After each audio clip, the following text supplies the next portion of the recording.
All right. Welcome, everybody, to today's webinar. We're very excited to have you for our conversation around the end of portal-based enablement in the age of AI. And it is a mouthful, but we will explain what that mouthful means. But we're very excited to be here today. I'm going to do some brief introductions and set the stage for you all. But just up front, this is a conversational and free-flowing, exciting webinar for you all. We see people all over the world here joining us. I believe that this is actually on a Jumbotron in Times Square right now. So everybody wave hello. No, but all kidding aside, welcome from Dublin, welcome from Philly, welcome from Colorado, welcome from all the places that you are joining us from. We are here to talk a little bit about what the world of enablement looks like today and why certain systems are not really cutting it for the age of AI. That being said, I'm going to go into some slides and do a brief introduction here to set the stage for who's here today and what we'll be covering. So I'm David Lott, the head of customer strategy here at Spekit. I joined Spekit at the very beginning of Spekit, nearly 7 years ago. I was the first director of success, the first success hire. And all that to say is I work very closely with all of our prospects and customers, helping them really understand the strategy of Spekit, more importantly, what it looks like in their world, and how this can apply to the initiatives that you all are trying to drive. Right. I also run our customer community. We have a monthly roundtable. We have a really active customer community. I know some of you are on here from that community, so great to see you all. But I'm really here just to host an MC and do a little bit of demo. We're not going to bore you today with a long deck and a bunch of slides. This is going to be, again, more interactive, more conversational, and hopefully insightful for you all in terms of what we're doing and what you all can see about what Spekit is doing and all the exciting developments that we've had. But we have a panel here for you. It's not just me boring you to death for an hour. Although I could talk for an hour, as some of you know. But we have Kyle, who's an account executive here at Spekit. I'll let them introduce themselves in a moment. And Chelsea, who is a customer of Spekit from Meridian Link. And the idea here is not just to listen to me tell you what's happening here, but to get an actual rep's perspective on what's going on in the market. And not only that, but how they're using Spekit and a platform that is interactive as a go-to-market revenue accelerator today. And then, again, don't just take our word for it, but we have Chelsea here from Meridian Link, who's a customer, who's actually putting all this into practice and is going to share insights in what it looks like in her world, how she's using all these things, and some of the things that she's been able to accomplish in such a short amount of time. So I'll just stop there for a moment and let Kyle and Chelsea introduce themselves, and then we can get into the discussion. Great. Thanks, David. And hey, everyone out there. My name is Kyle Brown. I'm one of the account executives here at Spekit. Been here for a little bit over a year, and my main goal has really just been aligning on where Spekit can, help reps solve their problems within just progressing deals throughout their day-to-day. The biggest thing that I really see with Spekit and you'll all hopefully see today is the overall just ease of use and the intuitiveness of really being able to take content and collateral that marketing and enablement teams are really leveraging and spending a lot of time and effort on, and pushing that contextually to the sales rep in their workflow by allowing them to access it with ease. So hopefully by the end of this, you guys can see how your reps will be able to be in Times Square with David, eating a hot dog with one hand, and on the other hand, pulling open Sidekick and progressing their deals. So nice to meet you all. Awesome. Kyle, it sounds like you know how to talk about Spekit. I wonder why. And Chelsea, last but not least, please go ahead and introduce yourself and also tell us a little bit about Meridian Link so folks can understand where you're coming from. Yeah, absolutely. So I'm Chelsea Chips.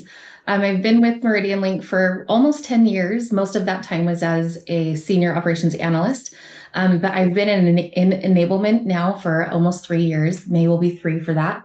And we are for those who don't know, we are a fintech SaaS company that focuses on making lending and account opening and just digital everything when it comes to lending and financial institutions, and making it human and easy for our customers to enable their customers through our platform, Meridian Link One.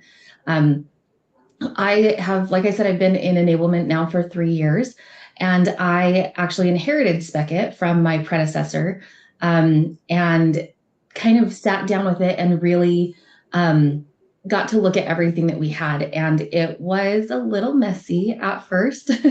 And so I spent the first year of my sales enablement experience really kind of trying to juggle everything with what we had in there, what we needed in there, where the reps needed that information, really kind of trying to spinning all the plates and making sure that I had everything that I needed, which was hard, right? Just like using hula hoop, I can't do that. My body doesn't move that way.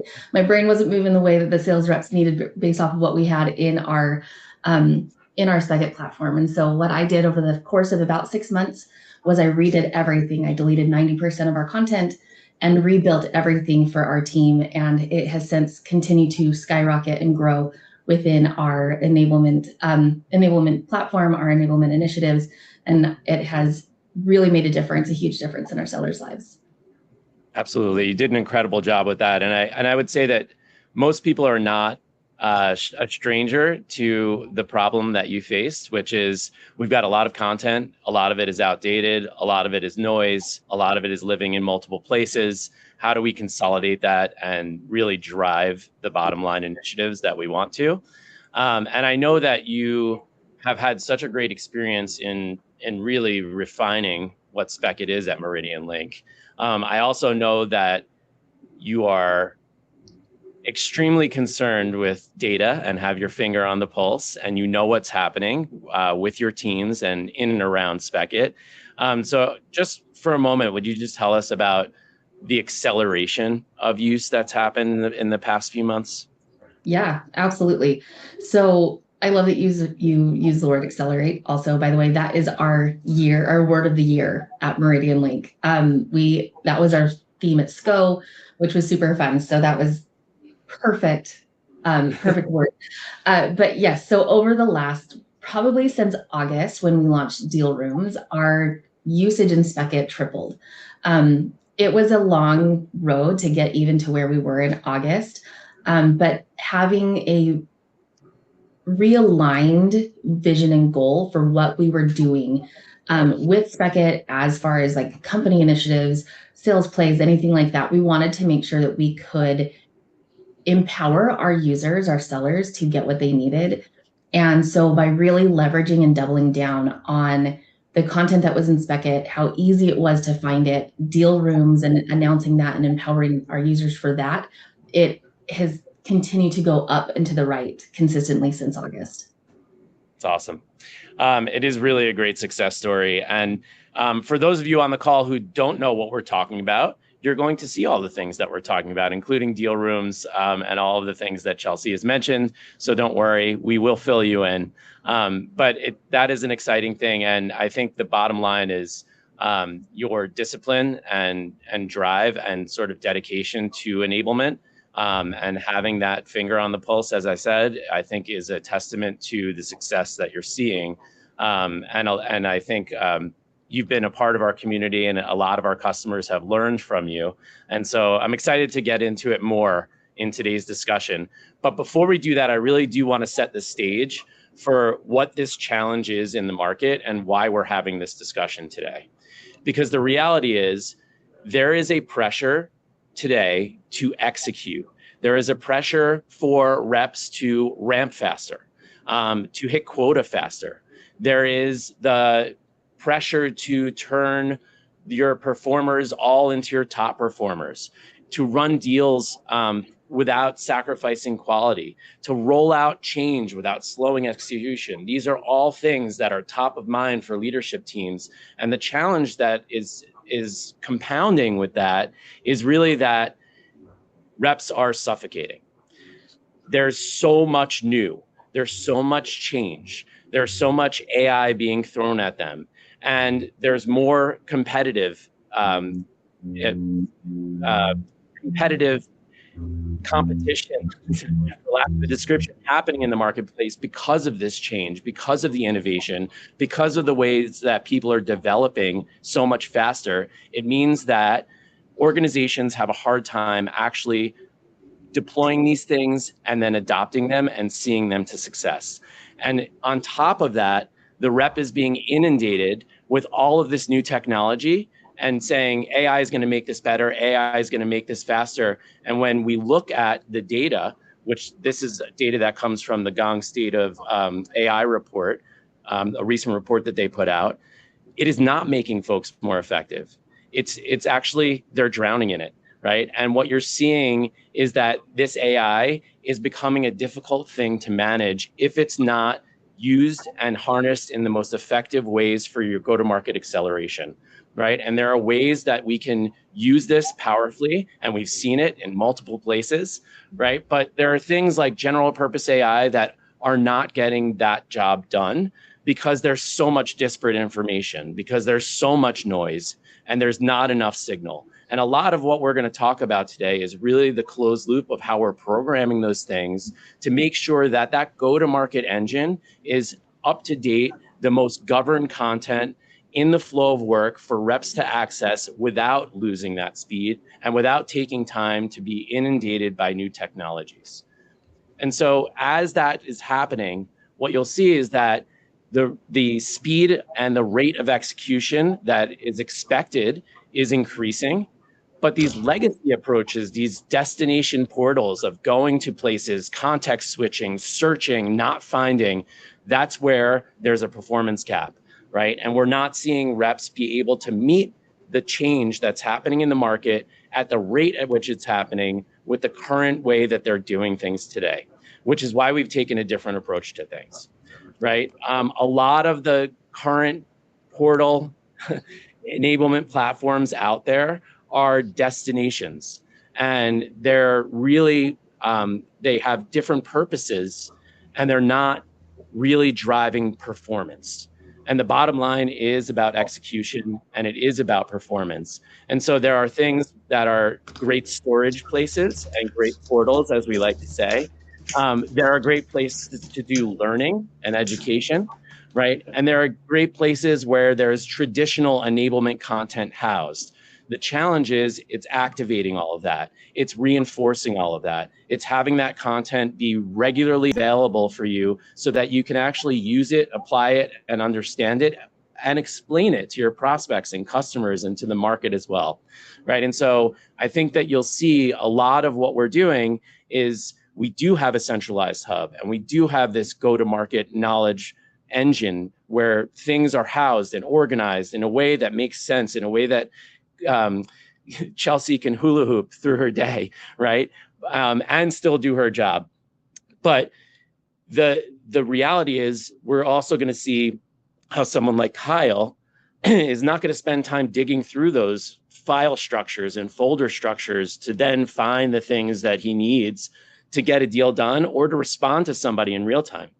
And you'll see what this looks like in the flow of work, where this type of content is being recommended, and there's proactive agentic coaching in the flow of work, propelling reps through their tasks, but more importantly, accelerating revenue and pipeline. And that's really what everybody is after today. And so that's why Spekit today is a contained rep acceleration platform with go-to-market readiness, improving rep efficiency, and again, the bottom line, revenue acceleration. And that's really where we're focused from what we're building and what we're developing here, and what you'll see in the demo portion moving forward.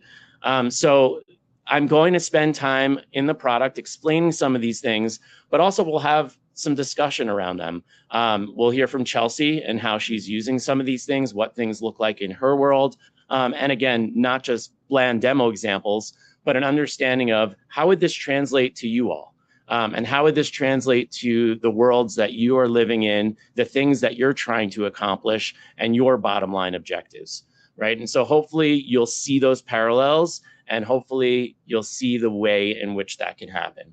And it's really through 4 major components or 4 pillars. The first being really the go-to-market knowledge engine. And this is how you ensure every rep is acting on the most accurate information.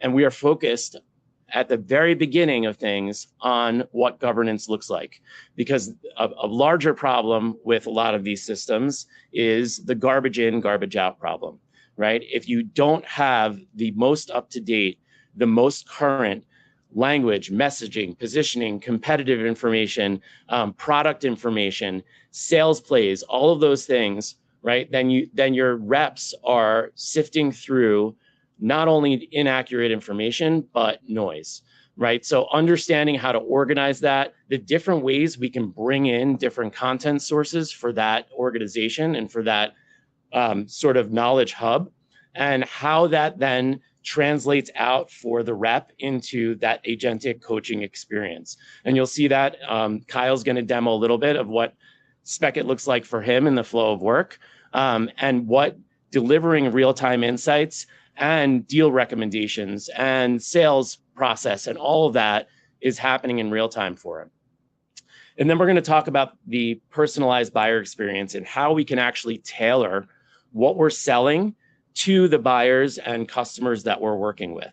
So that's in creating digital asset deal rooms where you can share content, track engagement, personalize that content, make sure that it's really targeted for the personas, the industries, the right folks that you're working with, again, for deal accuracy and for the most impact. And then we'll talk about unified deal context and how we can see all of that through the stack and through all of the technologies that you're working in, but through all of the insights that we're delivering as well. So you'll see what that looks like at the bottom line when we're talking about revenue acceleration, how you can actually measure that. That's it for slides. We're going to go into the exciting portion for today. That being said, I want to call out that if you have questions, throw them into the chat and let's make them part of the discussion. If you have anything else that you wanted to talk about, please go ahead and throw it into the chat or ask questions. I'm going to stop again sharing the slides now and talk a little bit about the go-to-market knowledge hub or engine here. So I'm going to go screen share here. And Chelsea, Kyle, make sure when my screen pops up that you can see it. We can see it. Awesome. So when we talk about the best practices around a go-to-market knowledge engine, and really what this looks like in terms of organizing content, it does start with a hub, right? And being able to create and design a beautiful landing place to organize reps, to organize your content, and then to break down the different facets to your go-to-market brain, essentially, which is around the products and services and what we're selling, our industries and personas who we're selling to, how we sell, our sales methodology, sales stages, sales process, sales plays, how we win or lose, competitive intel and market positioning and all of those things that exist in the competitive space, how we create demand, the collateral, the presentations, the case studies, white papers, all the things that you need to facilitate the conversation and continue the deal, and then how we service, moving into the actual onboarding, how we actually service customers, what customer success looks like, what support looks like, all of those things. And so these things can be organized in a modular way. You can actually have content that breaks down into your products and services. And a lot of the way we think about this is we do have, again, this centralized hub where folks can go and interact with this content. But you'll see how this content really gets activated and delivered in real time. But I want to pause here to talk with Chelsea a little bit about how she's using this. Everything that you see on my screen, we were able to develop with our AI content builder in the tool, which I will demonstrate for you. But I also want to talk a little bit about how Chelsea's using this and thinks about organizing this, right? And think about how she's taking content from different sources, whether that's from SharePoint or is it SharePoint, Chelsea? It is, right? Yeah. From SharePoint, uploading it directly into the hub, or creating it natively, right? So Chelsea, let's talk a little about your content organization. How are you thinking about enabling your team when you're organizing a structure like this?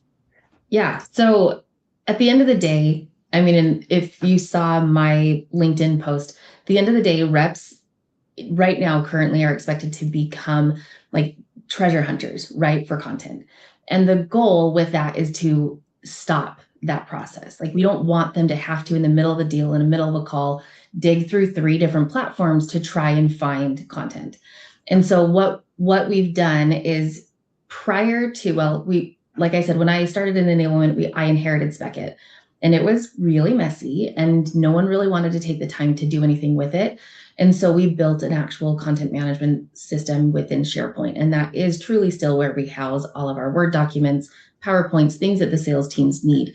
But that was not easy to access. Search capabilities are not great in SharePoint.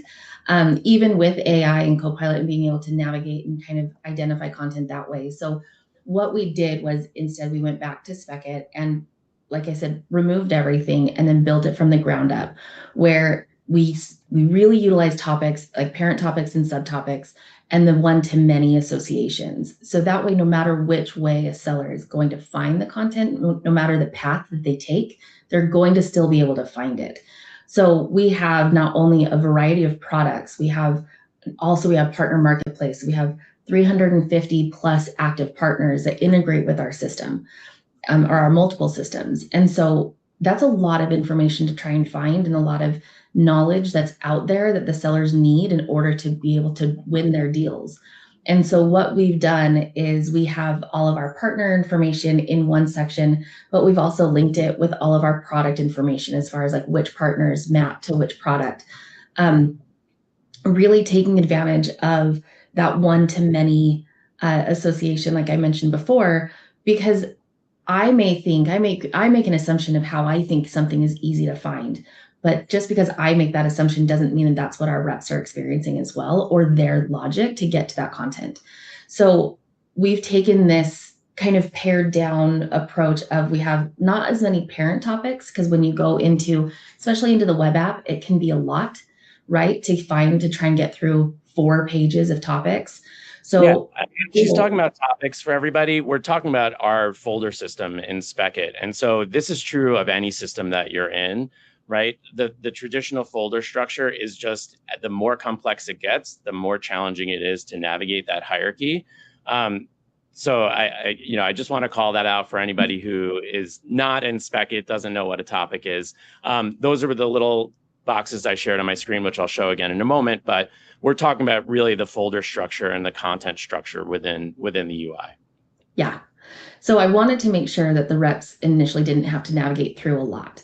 But underneath that top layer of parent structure, of parent topics or parent folders, there is a web of subtopics, and those are mapped to multiple different parent topics. So again, no matter which direction they go, they're able to find the content.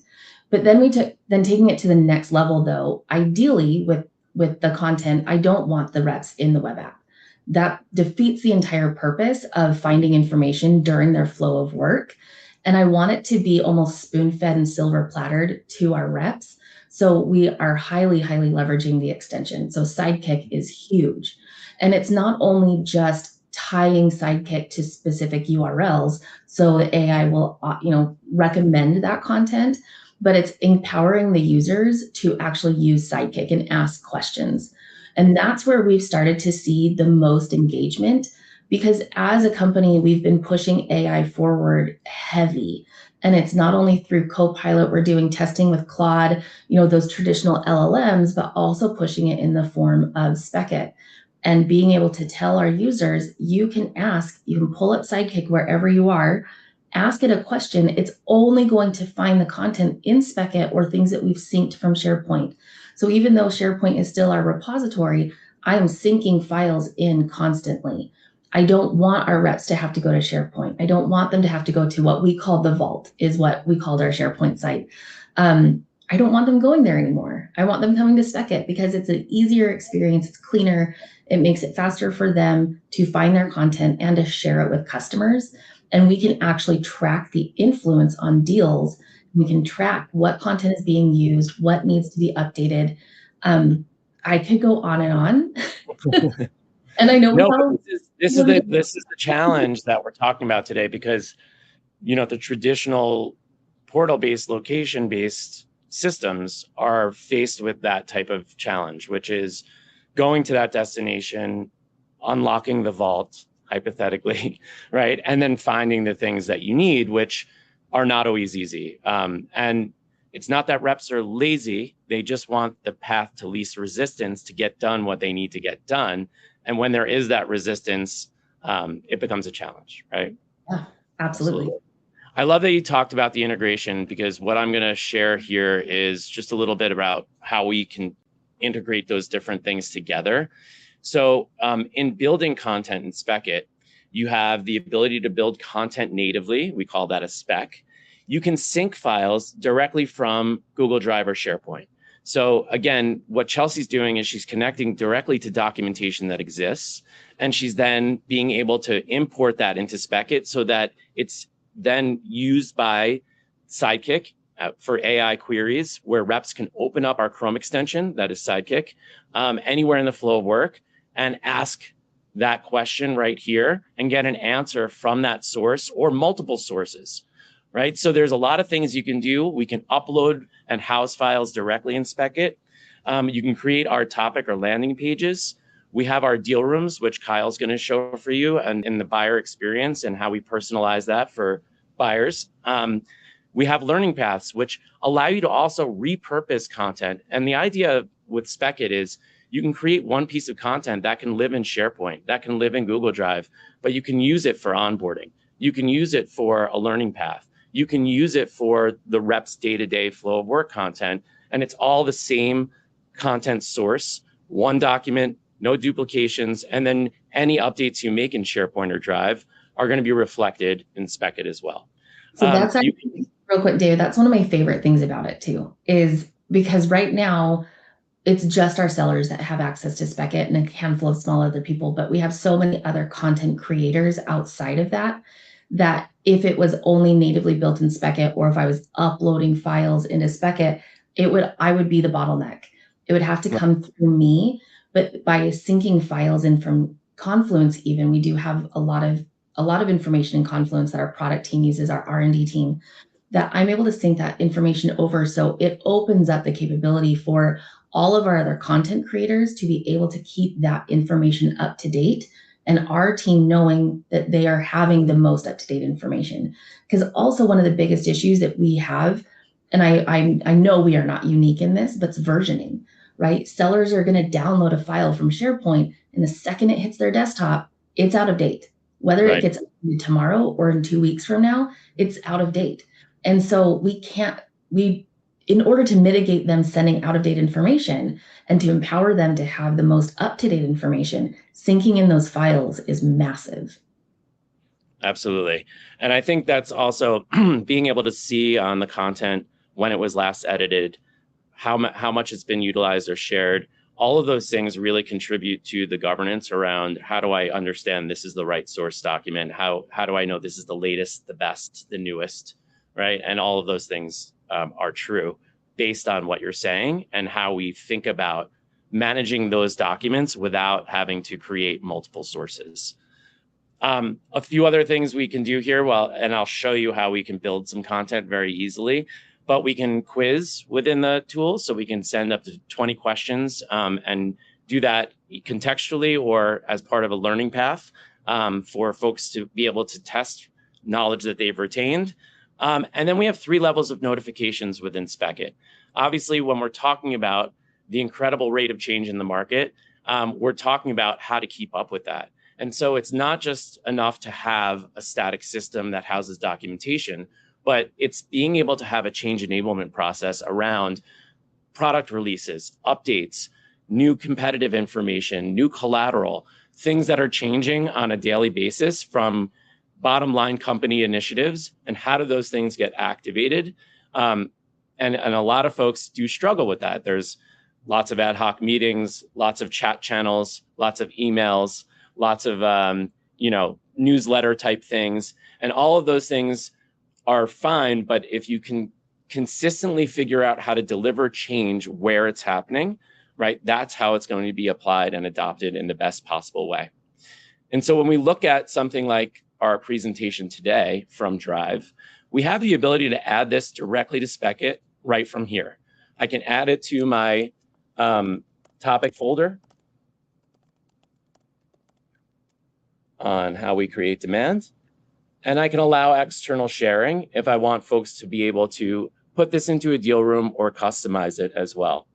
But what I'm going to do is I'm actually going to publish this in here. I'm going to sync this file in. And while this is happening, I'm going to talk about our content creator for just a moment, because our content creator has the ability to generate a lot of that stylized content without knowing how to build HTML or CSS or anything like that. It's simply by prompting, right? And so you'll see my document is already here, the presentation that we're using today. And the nice thing is we have a bunch of pre-built templates in here, right? So I can very easily choose a template like the product messaging template, let's say.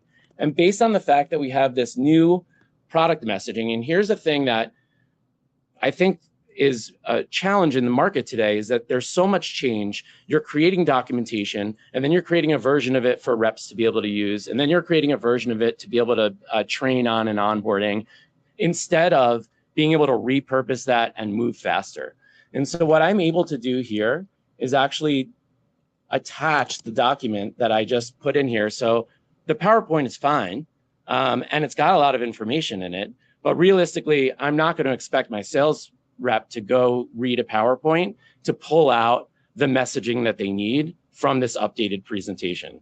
So now I can just put in a prompt that says, and I'm going to brand it with some Spekit. I have our hex codes in here so I can stylize it if I want to. And I'm just going to put this prompt in saying, using this content, fill out this product messaging template for a rep selling content management in deal rooms to a chief revenue officer. Use Spekit language and the content attached.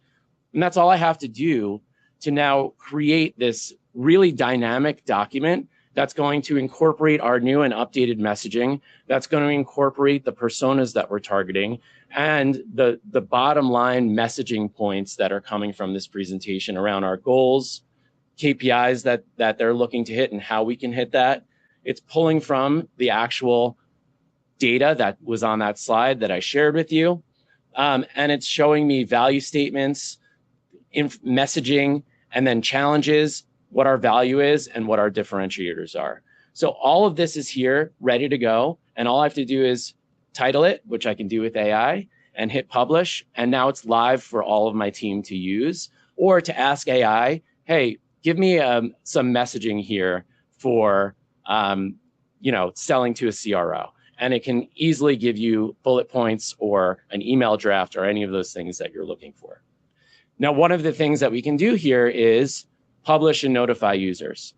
Chelsea, let's talk about this for a minute, because I know that you use our notifications, including our pop-up notifications called Spotlights. Mm-hmm. So let's talk about change and how you're enabling that today and what that looks like for you.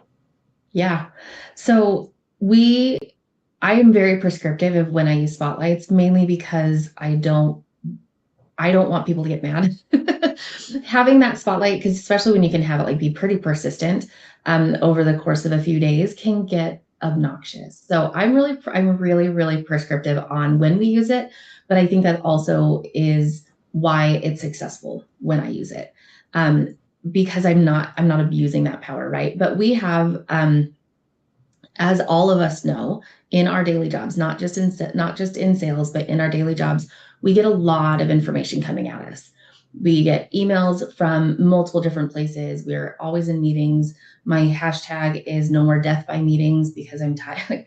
I'm just tired of them. So what we've done for our sellers is I send out every Monday morning called the TLDR. So too long, didn't read, where I collect all of that information that has been going to our sales team.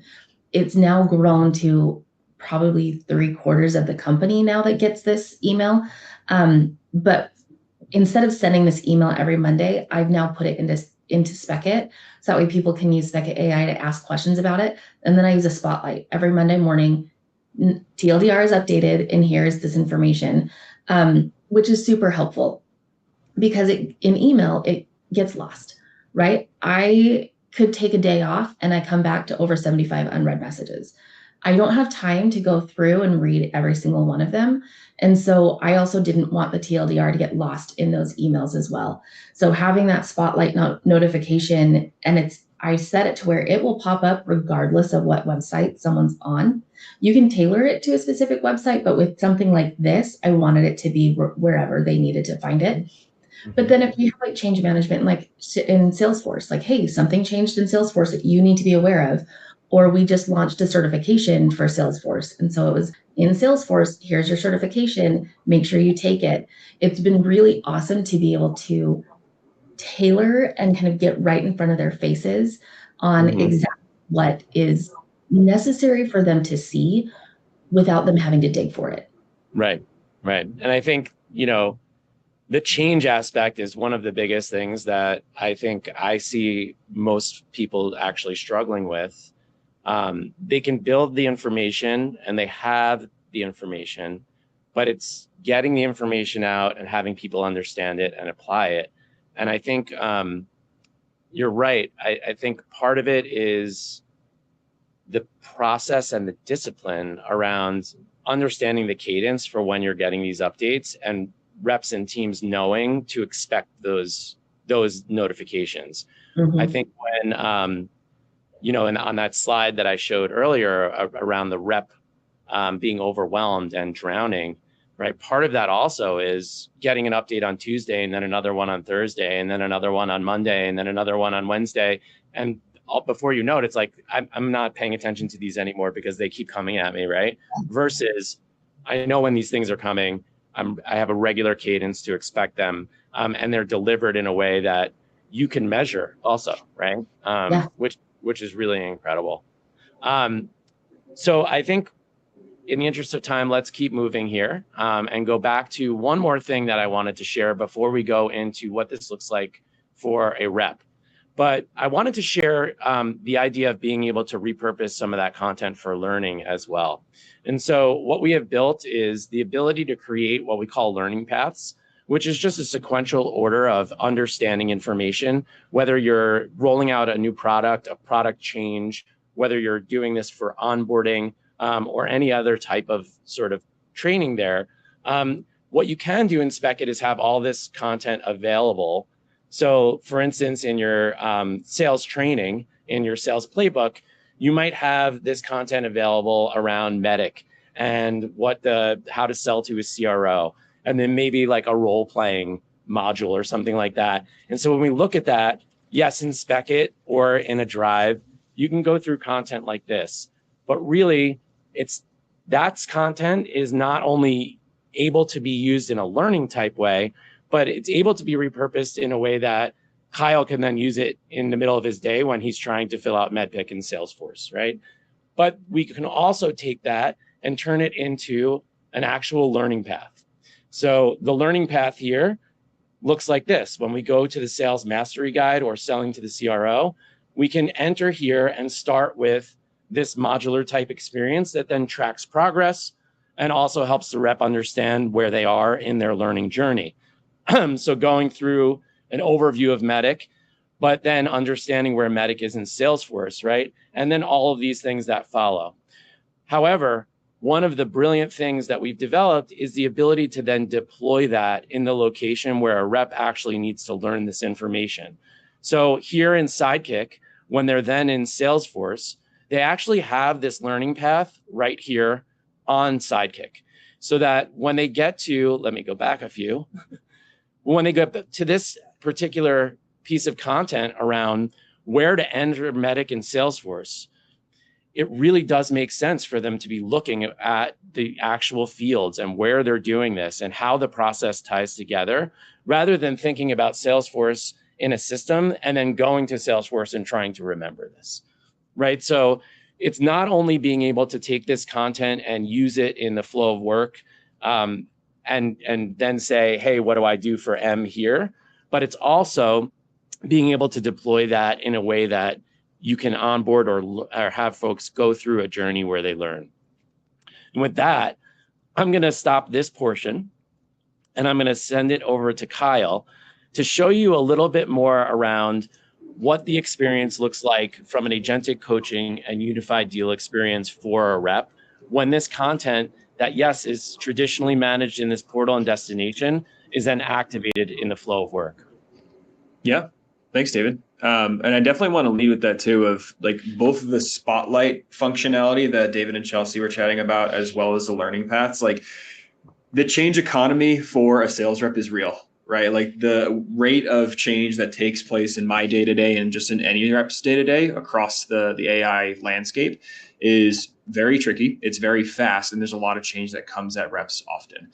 So making sure that the change management that comes our way is contextual, and making sure that the collateral and the reinforcement of trainings that comes our way is contextual is critical. Otherwise, you get into these kind of weird pockets where the minutia of deals really start coming to light, and you have back-to-back calls. There's a lot of contextually relevant follow-up that needs to take place. There's a lot more personalization that really comes to light here too. So really just want to make sure that anything and everything that's surfaced to the rep is contextual and in the workflow. And so today I'll kind of walk you through a few different examples of what this looks like, and I'll go ahead and I'll start in Salesforce here. And then Chelsea and David, let me know if y'all can see my screen on the opportunity. You're good. Cool. So I'll first and foremost start here in the opportunity. Now, let's say I'm in Salesforce and I've got an upcoming call. You can see I'm filling out these notes here where I'm scheduling a follow-up conversation with the CRO and head of sales. Pretty straightforward in terms of what a rep's call to action is after an initial call. They're tasked with updating Salesforce, making sure that their data is up to date, ideally here. But let's say I do need further enablement here around what content I should share, some more context around the opportunity, as well as being able to even pull in call intelligence data. David already showcased what the Sidekick experience looks like at a high level, but if I were actually to pull this up, you'll notice a couple of different things take place here. So first and foremost, Sidekick is actually recognizing the opportunity that I'm on in Salesforce immediately. It's pulling in this Acme opportunity, the same amount, the stage that it's in, as well as the close date. So now I have this contextually relevant insight directly in my workflow here. It's also going to pull in any sort of relevant deal rooms that I have that are ongoing with this specific deal, as well as any existing calls that have taken place here. Now, what Sidekick is going to do here is actually index this specific opportunity data and read the previous call transcripts. Based on that, it's also going to recommend marketing improved collateral that I can use to share in order to progress this deal at this stage. This is where you get more into sales reps maybe don't know what they don't know. And as they're progressing past stage 2, 3, 4 of a deal, it can become tricky of, well, what collateral can I use to multi-thread? What collateral can I use to nurture? What version of the right collateral even exists out there for me to send? And otherwise, you get into sales reps having those frustrations of, let me just save it to my desktop. Let me just ping enablement over and over again. And let me just go ask marketing over and over again and, fog up their day. And that can be really tricky. And so instead, what you want to do is, or what Spekit offers rather, is it pushes contextually relevant collateral based on the opportunity here, but it's also going to bolt on to the metadata in a Salesforce opportunity. And so once I pull this up, it's actually reading the opportunity and saying, look, based on the op and based on what the context is in here, here's also more relevant collateral that you can share to help progress this deal. But outside of that, here's internal guidance. Again, reinforcing the trainings and the things that took place in onboarding, the things that took place when you were rolling out new changes of the business that need to be contextually reinforced to a rep, like this deal rooms messaging. This is a deal rooms opportunity. You can see under products, we're talking about this a lot, as well as Spekit CMS. So as the rep, I'm likely thinking about this to some degree in the context of this opportunity. However, I'm likely not going to go back into an initial training. And if I don't have something like this contextually popping up in my workflow here, it becomes more of a conversation of, shoot, I really don't remember that. Let me just send out something generic, or let me go ask somebody else accordingly. And so this is more of that proactive guide of how Spekit is enabling the rep wherever they are in their workflow. Now from here, if I actually took this conversation, right, the next step was to follow up and have that conversation with the CRO. Let's say we actually had that conversation. So I'm going to head out into email, and let's say the call just took place, and afterwards I'm writing some email follow-up. I can even do this in Sidekick if I wanted to by having it pull in the call context and write me an email follow-up, or just ask Sidekick to write me an email follow-up here. Regardless though, once I've actually established the follow-up, you'll see that Sidekick again follows me here. And it's going to pick up on things like the active deal room, the opportunity, as well as recent calls and content that I can share externally and internal guidance as well. And so I'll first and foremost kind of walk through the deal room and then the content to share externally, and then we'll dive a bit deeper into the actual deal room functionality here. If I went into the deal room, you can see that it's going to showcase all the active collateral that I've compiled for this specific opportunity. We'll walk through what this means as far as adding content goes, but it's also going to index and identify, look, this is the Acme opportunity. So here's your latest discovery call that you had in Gong. This is really, really critical for reps because, again, as you're progressing sales cycles, there's a lot of detail that gets hidden in things like previous calls you've had with these clients. But there's a cost of context switching, right? If I don't have access to this UI here and I'm trying to do an email follow-up, I may now need to separately log into Gong, access all of that information. If I don't have time for that, I may just send something out a bit more generic, right? And the downstream effect of that really, really comes to, things like lost deals, clients ghosting, deal velocity slowing up, win rate slowing up as a result. And it's no, to David's point earlier, fault of the rep for being lazy. It's more around like we're busy. There's a lot going on in our day-to-day. So the more contextual we can get and the less we have to think about this, the more impactful it is in our deal progression. With the discovery call here, this is going to showcase any sort of recent talking points, the call recap, and pulling in all that historical data from Gong so I can have it as a reference point. We'll talk about how reps can actually leverage this further to do things like create custom content of their own for deal rooms in a bit here as well. Outside of that, they're going to have the option to share content externally. And so this is, again, reading the email here in this instance and breaking out by faceted search. Well, what collateral makes the most sense here? In this follow-up, you're talking about governance. You're talking about content in the flow of work. You're talking about real-time messaging. So it's going to index the right and most relevant and most personalized content for the rep based on the context of this situation, whether it's in the email or whether it's associated to an opportunity or not. Finally, in terms of internal guidance, again, it's picking up on the themes of this email here, and it's reading what is actually going on here. Based on what's going on here, let's recommend internally relevant knowledge that the rep can have handy, i.e. the CMS solution overview guide. This is internal guidance that I now no longer need to leave what I'm doing and grab access to have that reinforced. So in turn, it's reducing that cognitive load and allowing me to progress my day-to-day in a much faster, a much more personalized light here. So I'll kind of pause here before going into the deal rooms functionality and how this works. I'll actually tap on you, Chelsea. Like, your reps are using a lot of this stuff. Like, I'd be curious to know what are the top use cases and benefits they typically see when leveraging things like the recommendations in Sidekick.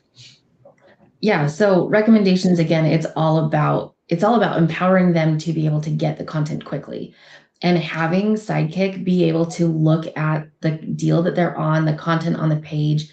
It allows them to stop having to be treasure hunters. And it literally, the goal, like I said at the beginning, is to kind of silver platter this information to our reps. And so to have them use Sidekick, identify that content, know if it's internal information. So we have a lot of discovery questions and things like that they can search for based off of, what type of deal they're working on. We have discovery questions and objection handling for those. Or if they need to share something with a customer based off of that deal or their email, having that just right there that they can grab the link or throw it to a deal room and create that experience for the customer has been super helpful for our team. I have one seller who truthfully came to me about 3 months ago and said, I don't judge me, but I don't know what Spekit is and why I should use it. And I said, cool, let's have that conversation. And then during that conversation, showed him deal rooms and how Spekit AI works and how it leverages and kind of brings this information to him. That was the light bulb switch for him. He is now one of our biggest supporters of Spekit and deal rooms, and this information is actually what's going to win him a deal in the next month, which is super exciting to see that immediate ROI on what they're doing. Right. And this really, Kyle had a great point. How many destinations would he have had to go to get the information that's sitting right here? Or not only that, he would have had to know what to go find in those places, right? And what he was looking for in each one of those portals. And so, really overcoming portalitis here by delivering it. And I think, Chelsea, you did call this out earlier, that you really have seen the acceleration in usage since people have really started adopting Sidekick, which is, how do you take all of that information and start activating it, delivering it contextually, but more than that, provide like agentic coaching, which is, hey, you should be looking at this, you should be sharing this, you should be thinking about this. Did you know this was here, right? All of those things are really, really impactful. And I think, to your point, Chelsea, earlier as well, it's very different than, let's say, going to the vault, right? Yeah. I was going to go ahead.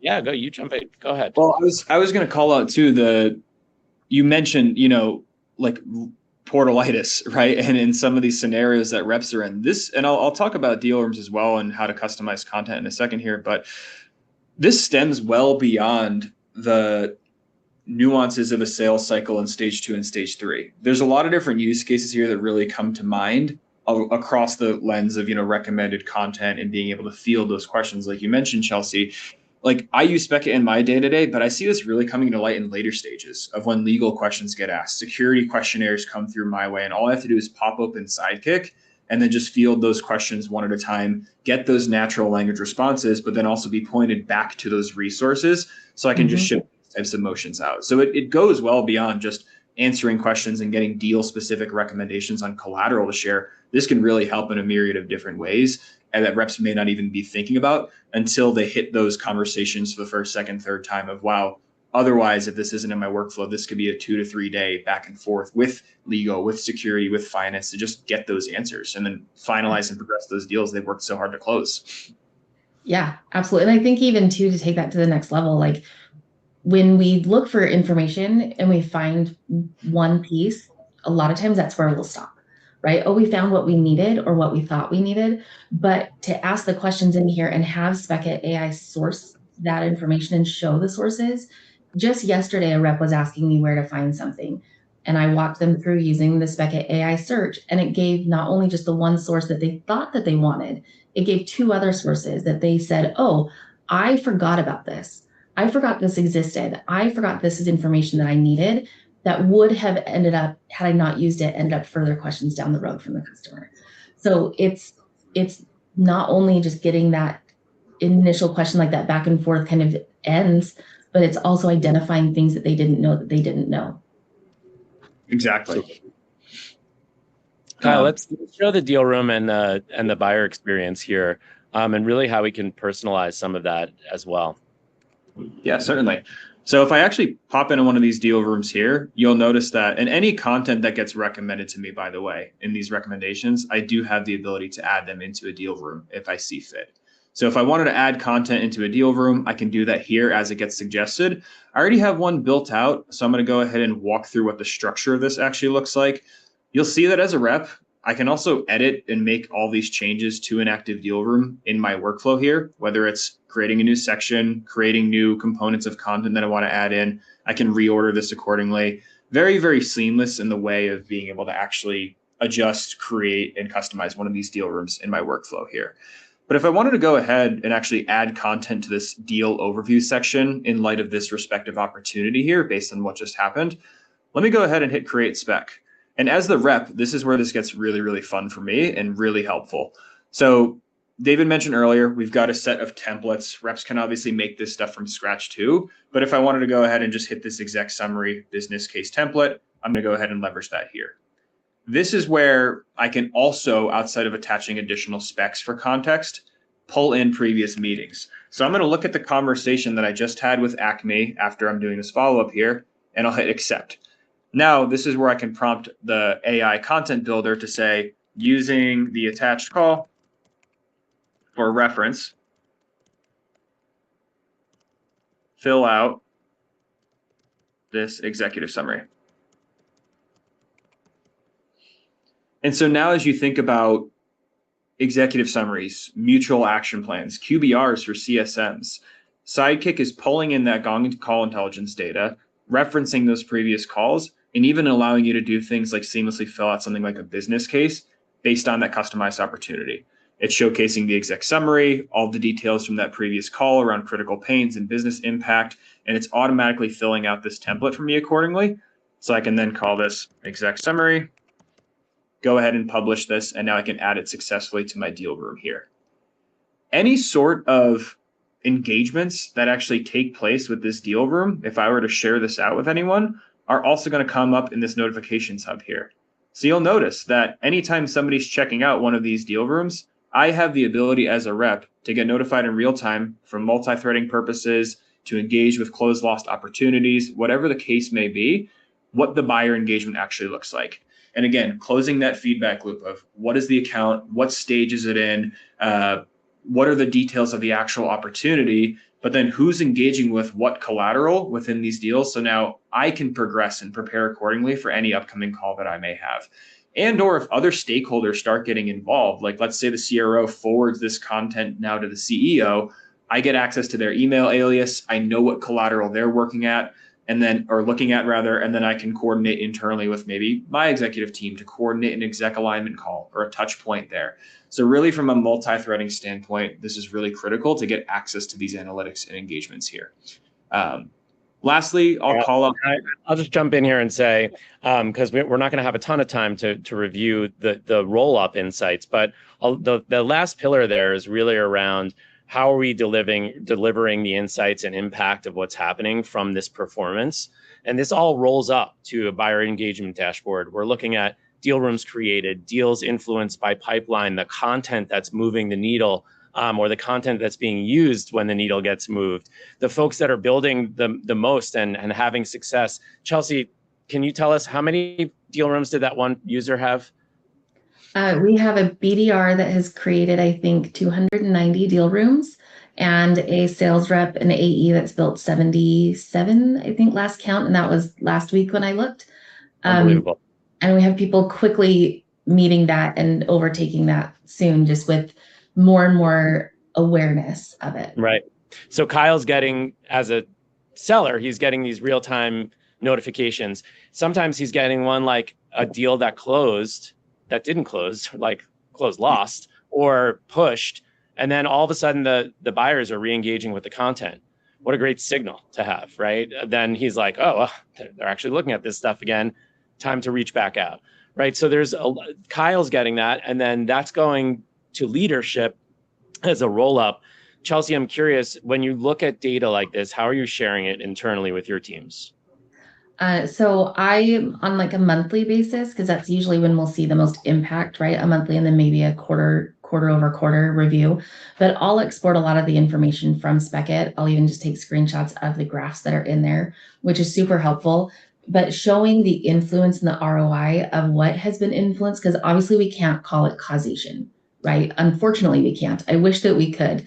But I can show the influence of, look at this, like this massive deal that just closed had these many views in a deal room versus this other deal that didn't close, didn't have a deal room.